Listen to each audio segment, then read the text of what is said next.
Muito bom dia para você, meu irmão, minha irmã. O evangelho de hoje está em Lucas capítulo 11, dos versículos 14 ao 23. Aqui Jesus estava expulsando um demônio que fazia com que a pessoa, o homem, fosse mudo, né? Então, assim que o demônio sai, aquele mudo começa a falar. E, novamente, as pessoas ficam admiradas com aquele milagre feito por Jesus. No entanto, alguns ficam acusando Jesus ou questionando se ele não era Beelzebul, um príncipe dos demônios, né? Um nome usado para algumas potestades demoníacas, que estava então expulsando demônios de poder menor, digamos assim. E ainda havia, além dessas pessoas, havia outras que, para testar a paciência de Jesus, ficavam pedindo um sinal do céu. Jesus conhecia o pensamento de todas aquelas pessoas, então mesmo os que não falavam, mas tinham dentro de si alguma ideia a respeito do que Jesus estava fazendo, parecida com essas coisas aqui, nesses termos, Jesus conhecia, Jesus sabia. E ele usa aqui uma explicação lógica para fazer as pessoas entenderem, né? Olha, o reino que se divide contra si mesmo, ele acaba sendo destruído, né? E se Satanás está lutando contra si mesmo, o seu reino não pode sobreviver, né? Subsistir.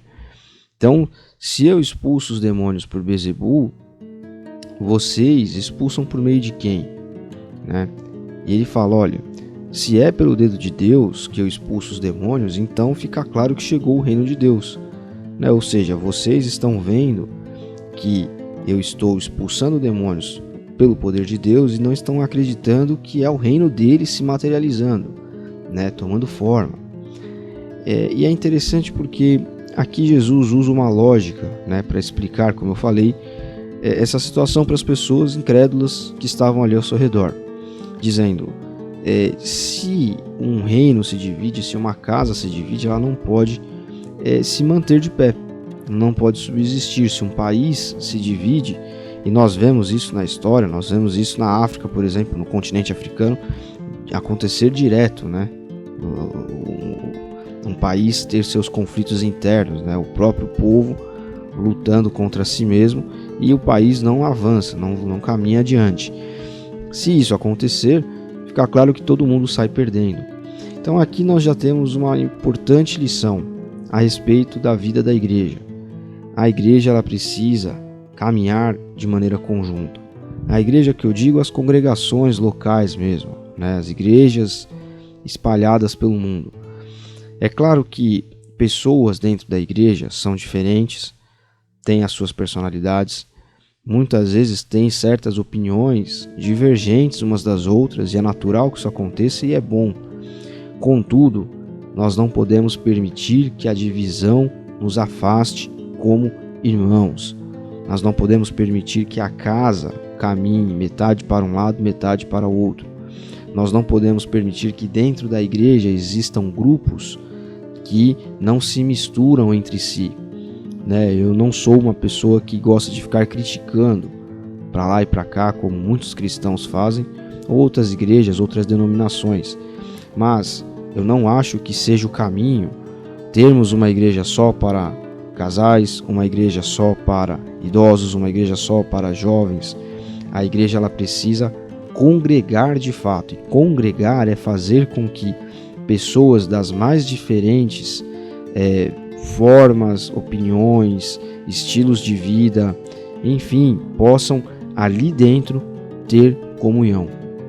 E ter comunhão não é só, como muitos pensam, fazer uma festinha e todo mundo está ali junto, comendo. Não, ter comunhão é ter acesso, é ter diálogo, é ter intimidade, é caminhar junto. Então é algo mais do que alguma reunião, é algo mais do que algum projeto, mas é ser de fato família, né? Nos núcleos familiares nós vemos o jovem, que é o neto, com o idoso, que é o avô, e tem diálogo, e tem parceria, e estão juntos, né? É só um exemplo que eu estou usando para explicar que a casa dividida não subsiste. E a divisão, às vezes, não é a quebra de ruptura. A divisão muitas vezes ela existe na união, né? Naquilo que parece estar unido.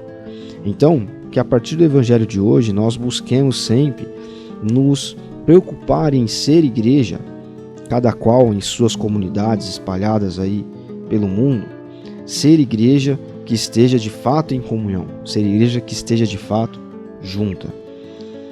Porque a casa dividida não subsiste.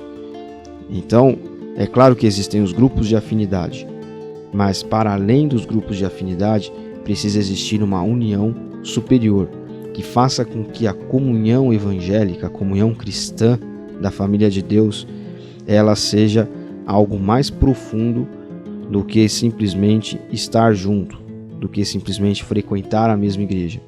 Que seja uma comunhão que perpasse a barreira da idade, que perpasse a barreira do nível cultural, que perpasse a barreira das opiniões, que perpasse a barreira dos estilos de vida.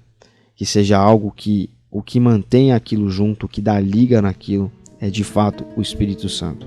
Então, que oremos para que as nossas igrejas vivam essa realidade de maneira simples, pura e cada vez mais centrada em Cristo e não nas personalidades, nas pessoas ali.